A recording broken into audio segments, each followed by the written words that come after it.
여러분, 안녕하세요. 오경영 선생님입니다. 오늘부터 지금 이 영상을 시청하시는 바로 지금 이 순간부터 선생님이랑 여러분이랑 우리나라의 역사인 한국사 공부를 시작하려고 합니다. 모두 준비되셨죠? 교과서, 바로 사회교과서 5학년 2학기 사회교과서 준비를 해주시고요. 교과서 중심으로 해볼 거예요. 자, 여러분, 한국사 공부를 시작하는 마음이 어떠신가요? 새로운 것을 배운다는 생각에 설레는 친구도 있을 거고요.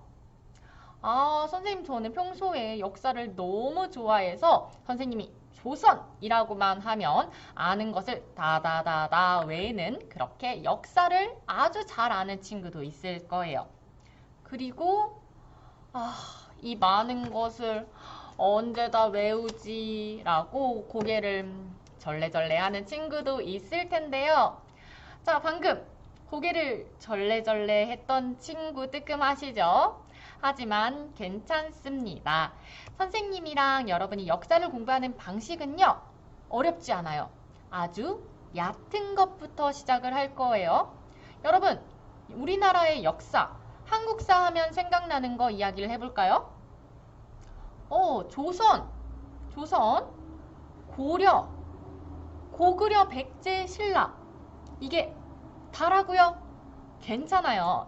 지금 아는 것은 이 단어들 뿐이지만 선생님이랑 같이 처음에는 가볍게 옛날부터 지금까지 이렇게 역사를 한번 훑고 나면 조금 더 아는 단어가 아무래도 좀 더 생기겠죠? 그 다음에 좀 더 깊이 다시 훑고 나면 아는 단어가 조금 더 많아질 거예요. 그 다음에는 좀 더 깊이 한 번 더 이렇게 공부하고 나면 단어가 많아질 뿐만 아니라 각 단어들을 역사적 순서에 따라서 배열할 수도 있을 거고요. 이 단어와 관련된 재미있는 스토리들도 기억이 나실 거예요. 자, 공부하면 공부할수록 더 깊어지는 한국사 공부, 그럼 바로 시작하도록 하겠습니다. 네, 교과서 11쪽부터 13쪽 공부해 보도록 하겠습니다. 선생님이 지금 동그라미 쳐놨는데요. 화면 보실까요? 고조선의 건국과 발전 과정을 알아보도록 하겠습니다. 고조선.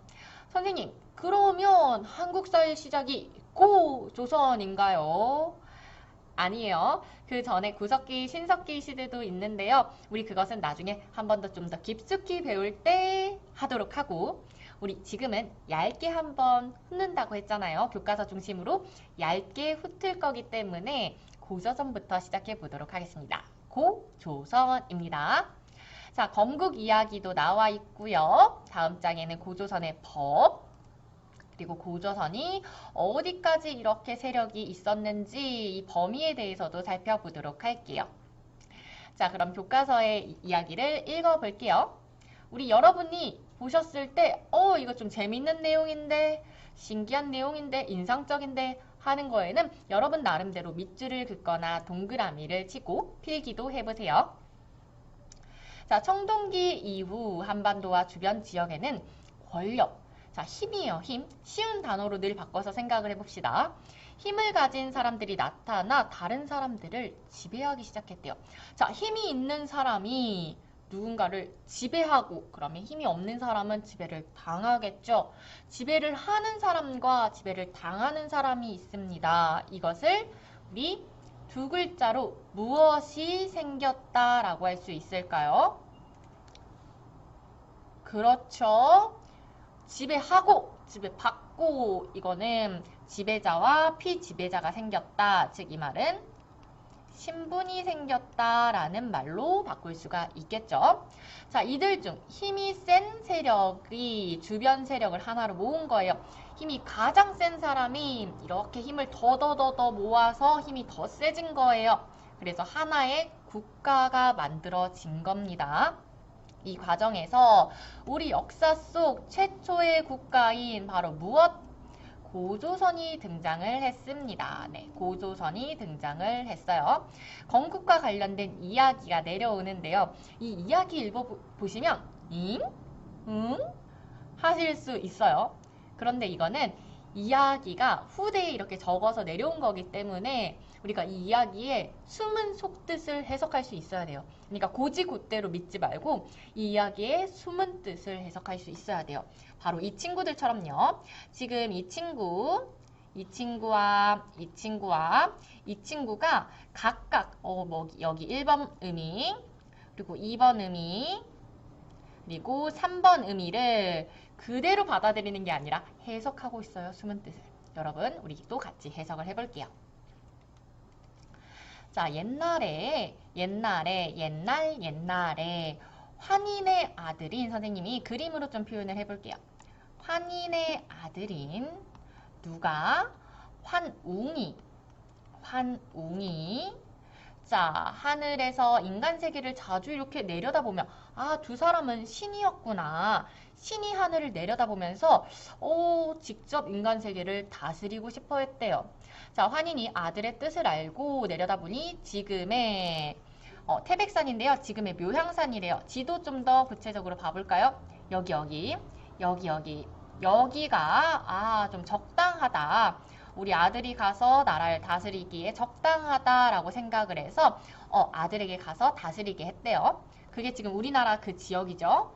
그래서 환웅이 누구랑 같이 옵니까? 그냥 오는 게 아니라 바람, 슝슝 부는 바람, 그리고 비바람, 그리고 구름이 있다는 것은 해가 뜨고 지구와 관련이 있는 거예요.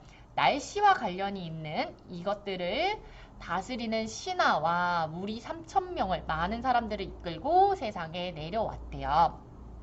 그런데 어느 날 누구? 곰과 호랑이? 지금 이렇게 내려와서 나라를 잘 다스리고 있는데 곰과 호랑이 다른 색으로 한번 표현을 해볼까? 자, 곰. 여러분 동물이에요. 지금 이 곰. 자, 그리고 호랑이가 내려와서 사람이 되게 해주세요. 사람이 되고 싶습니다. 라고 빌었대요. 자, 환웅은 쑥과 마늘을 딱 주면서 이것을 먹으면서 100일 동안 햇빛을 보지 않으면 사람이 될 것이다.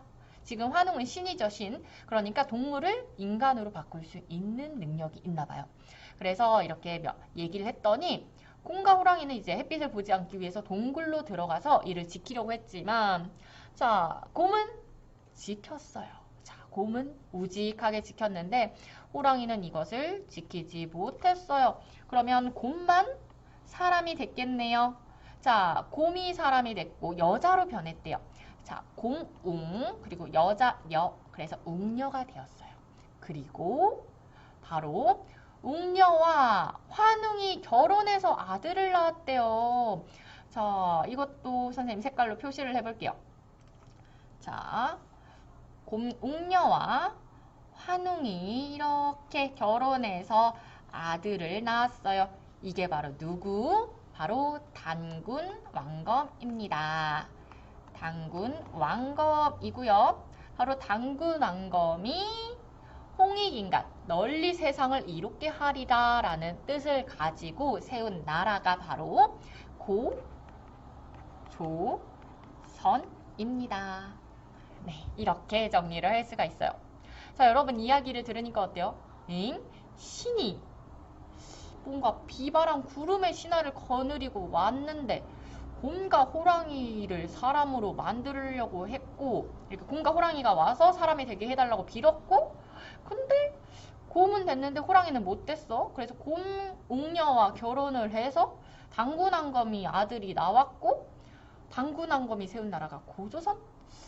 이게 무슨 소리지? 속뜻을 해석을 해야 합니다. 자, 그럼 속뜻을 해석을 해볼까요? 먼저 지금 이 환웅 하늘에서 신이 내려와서 어쨌든 그 사람들이 신이 세운 나라라는 거죠.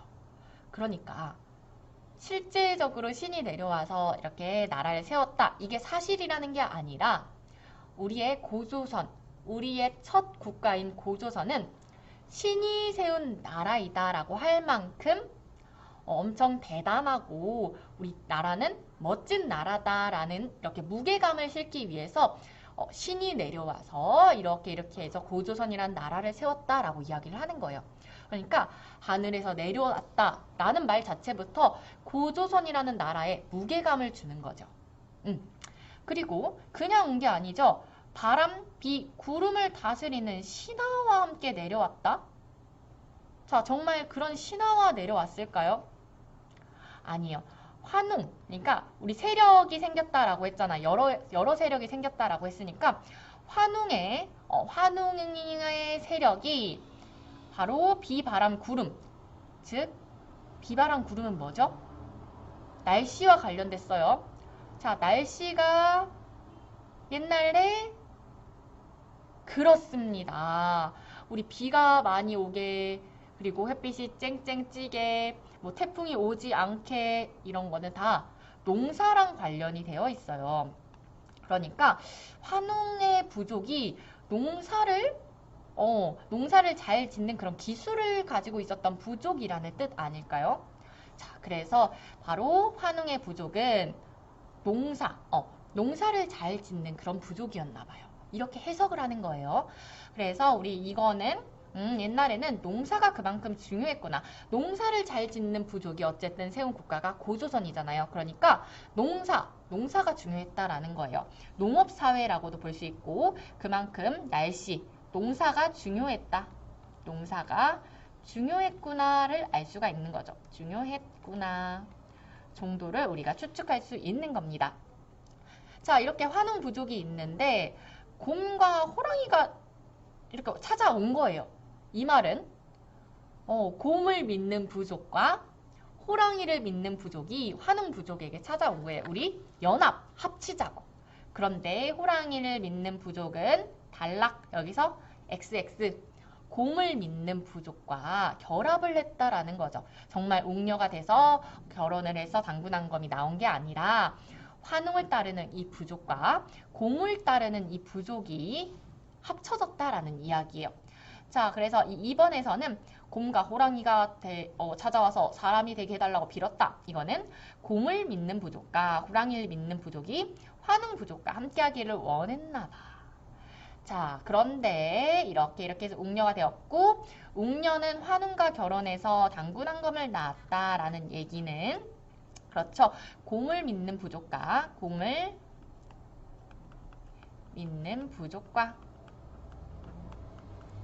환웅을 따르는 부족이 선생님이 잘못 썼네요. 환웅 부족이 합쳐졌다.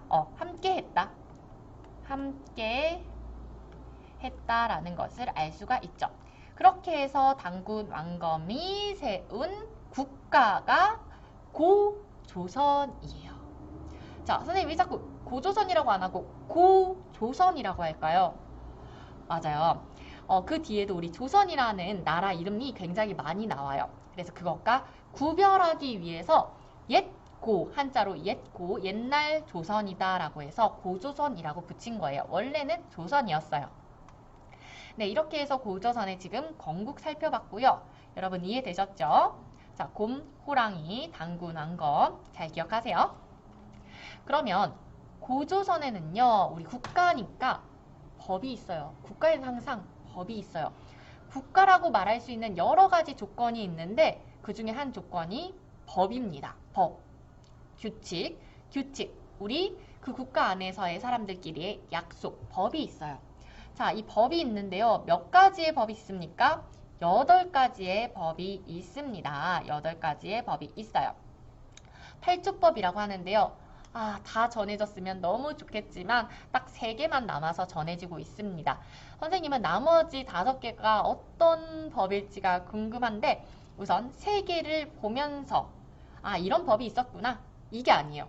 역사는 그걸 보고 우리가 해석을 하는 게 중요한 거예요. 자, 이 법을 보고 고조선이란 나라는 이런 나라구나 라고 해석을 해야 합니다. 지금 보시면요, 여러분. 여기 이렇게 또 이 친구들이 또 해석을 하고 있어요. 우리도 같이 해석을 해봅시다. 자, 당시 사람들의 생활 모습을 짐작하는 거예요. 자, 사람을 죽인 사람은 사형에 처한다. 사람을 죽였으면 그 사람도 죽게 되는 거죠. 굉장히 법이 엄하다라는 것을 알 수가 있어요. 그만큼 법, 규칙이 세다. 그래서 큰 죄는 법으로 엄격하게 다스렸구나 라는 것을 알 수가 있습니다. 자, 그만큼 누군가를 죽였으면 국가에서, 나라에서 그 사람을 죽일 수 있을 만큼 나라의 힘이 셌다라는 것도 우리가 짐작을 할 수가 있는 거예요. 자, 두 번째, 남에게 이번에는 상해, 그러니까 남을 다치게 한 사람은 누가 나를 때렸어, 그래서 멍들었어, 피가 나, 이러면 무엇으로 갚는다? 곡식으로 갚는다. 아, 곡식으로 갚는다. 내 곡식을 좀 줘서 그 사람에게 널 다치게 해서 미안해. 대신에 나의 곡식을 줄게. 자, 이것은 무엇과 같죠? 자, 요즘은 어때요? 누군가를 다치게 하면 그 정도에 따라서 다르긴 하지만 어느 정도의 돈을 주잖아요. 근데 지금 여기서는 곡식을 줬다라는 거예요. 돈만큼 곡식이 굉장히 큰 의미였다는 것도 알 수 있고, 내 곡식이 있다는 것은 내 곡식도 있고 너의 곡식도 있고 각각의 몫이 있다라는 거죠. 나의 재산이 있다라는 거예요. 그래서 우리가 이것으로 알 수 있는 것은 개인의, 각각 사람들이 개인의 재산이 있었구나라는 것을 알 수 있죠.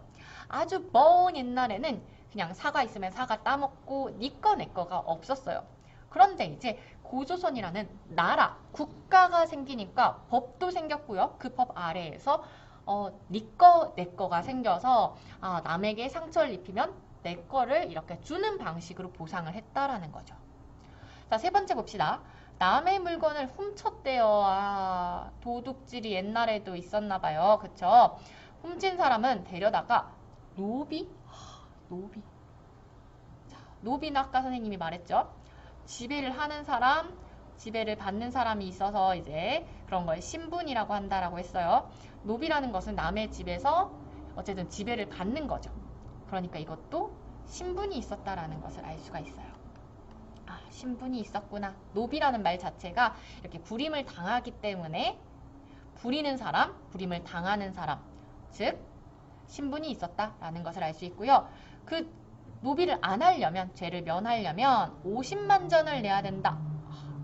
돈? 화폐가 있었다고? 화폐가 있었구나. 화폐라는 게 있었구나. 신분이 있고 화폐가 있었구나 라는 것을 알 수 있죠. 자, 각각 여기서 추측할 수 있는 거는 더 많이 있습니다. 그런데 대부분의 사람들이 공통적으로 이 정도는 추측을 할 수가 있는 거예요. 사람을 죽인 자는 사형에 처한다. 엄격하다. 곡식으로 갚는다. 네 곡식, 내 곡식. 개인의 재산이 있었구나.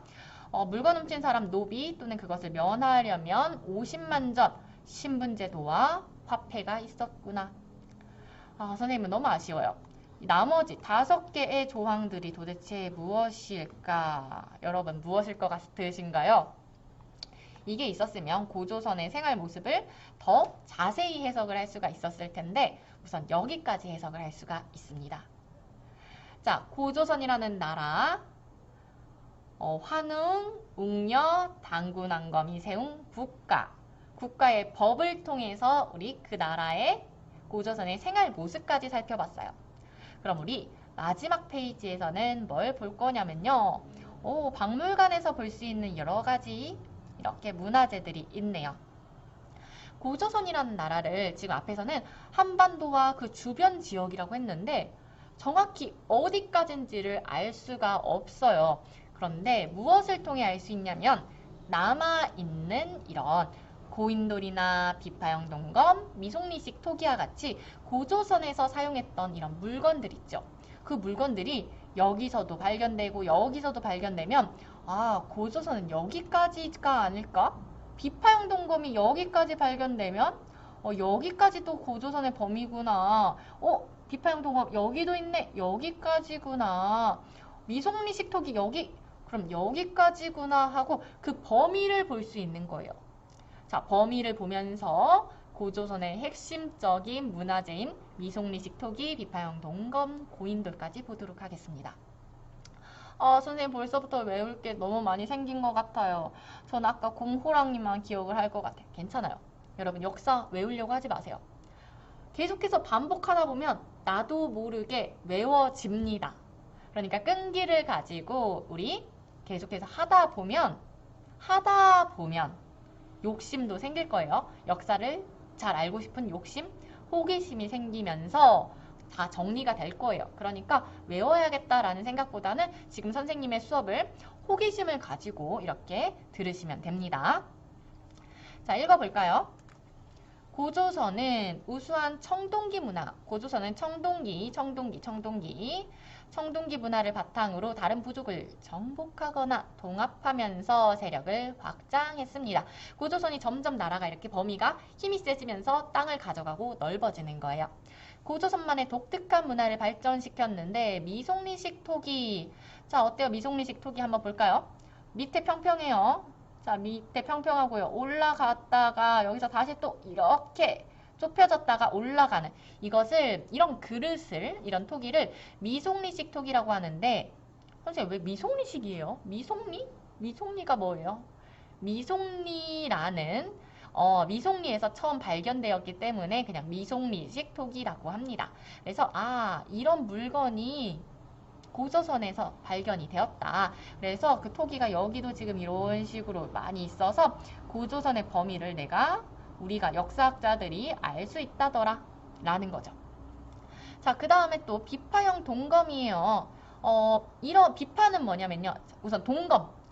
칼이죠, 칼. 자, 칼인데 동검, 칼인데 비파라는 악기가 있거든요. 이거 왠지 바이올린 악기처럼 생겼죠. 비파라는 악기가 있어요. 그 모양의 검이에요. 검, 이렇게 검. 이게 바로 비파형 동검인데 그것도 고조선에서 많이 사용을 했던 건데 그 동검이 지금 여기에도 있고요. 여기에도 있고요. 발견이 되고 있습니다. 여기 밑에도 발견이 많이 되고 있어요. 그러면 고조선의 범위가 여기까지구나 라고 할 수 있는 거죠. 탁자식 고인돌, 고인돌은 무덤인데 탁자 모양으로 이렇게 있어서 탁자식이에요. 여러분 역사에 이름 붙이는 것은 굉장히 단순한 방법으로 이름이 붙여집니다. 미송리에서 처음 발견돼서 미송리식 토기, 비파라는 악기 모양이어서 비파형 동검, 탁자 모양이라서 탁자식 고인돌. 자, 이 탁자식 고인돌은요 이렇게 여기 굉장히 많이 발견이 되고 있어요. 요렇게. 자, 이렇게. 자, 이거 무덤인데 이 무덤을 하나 만들기 위해서는 굉장히 많은 사람들이 옮겼겠죠. 누군가가 죽었다고 이 무덤을 다 만들지는 않아요. 아까 말했듯이 신분이라는 게 있었기 때문에 지배를 했던 사람이 죽으면 지배를 당했던 사람이 이 무거운 돌을 굉장히 오랜 기간 동안 이렇게 옮기고 산에서 갖고 오고 무덤을 세우고 만들었다는 거예요. 그러니까 이 고인돌을 보고도 우리가 지배를 하는 사람, 지배를 받는 사람이 있었구나. 모두가 죽는다고 해서 고조선 시대에 이렇게 고인돌과 같은 무덤을 만들어준 건 아닙니다. 자, 이렇게 해서 세 가지가 고조선을 대표하는 문화유산인데요. 이걸 통해서 우리는 범위를 짐작할 수 있습니다. 자, 그래서 이 유물이 공통적으로 분포되어 있는 만주와 북한 지역이 고조선의 문화 범위라고 이렇게 짐작을 할 수가 있는 거예요. 우리가 옛날의 모습이 사진이나 영상으로 남겨져 있지 않잖아요. 그러니까 항상 짐작을 하는 거죠. 아까 법을 통해서도 우리가 생활 모습을 짐작했듯이 이렇게 문화유산을 가지고 여기까지구나 하고 짐작을 하는 거죠. 여러분 공부하시면서요. 여러분이 새로운 짐작을 하시고 그게 타당하면 여러분이 또 새롭게 역사적인 발견을 하시는 거예요. 그러니까 무슨 의문이 들고 무슨 추측이 든다면 그걸 다 기억을 하고 기억을 하시면 돼요. 여러분의 생각이 맞는 추측일 수 있다라는 겁니다. 그러니까요. 역사는요. 고민하고 추측하면 추측할수록 더 새로운 사실들이 밝혀지는 그런 분야랍니다. 자, 한국사 공부 참 재밌죠? 네, 이렇게 해서 오늘은요. 우리나라 첫 국가인 고조선을 했어요. 고조선. 자, 선생님이 한번 볼까요? 우리 복습 간단하게 보면 고조선, 환웅 부족이 곰을 곰을 이렇게 믿는 부족과 결합을 해서 당군왕검이 세운 국가 고조선입니다. 고조선의 법 8가지 중에 3가지가 있었고, 아우 엄하다. 곡식, 네 곡식 내 곡식 재산이 있었다. 그리고 노비 50만 전 신분 화폐가 있었다. 그리고 자, 선생님 화면 안 보일게요. 어떤 세 개가 가장 유명한 대표적인 문화유산이었죠? 그렇죠? 토기. 미송리식 토기, 그릇, 뭔가를 담았겠죠? 음식이라든지 먹는 거. 그 다음에 기파용 동검, 그걸 가지고 싸우기도 했고요. 그렇습니다. 고인돌. 이 3개의 분포를 이렇게 지도에서 보고, 한반도와 그 주변 지역, 여기까지 굉장히 큰 범위를 고조선이라는 나라가 차지하고 있었구나라는 것을 짐작할 수 있습니다. 네, 이렇게 해서 우리 오늘 고조선을 공부를 했는데요. 여러분 재미있게 공부하셨나요? 첫 시간 공부가 재밌으셨으면 앞으로도 공부가 다 재미있을 거예요. 우리 한국사 꾸준하게 잘 해보자고요. 다음 시간에는요, 고구려 백제 신라 알아보도록 할게요. 여러분 고구려 백제 신라는 한 번씩 들어보셨을 거예요. 각각 나라들이 어떻게 생겨나서 어떤 식으로 발전했는지 알아보도록 하겠습니다. 네, 오늘 수업은 여기까지고요. 여러분 고조선 잊지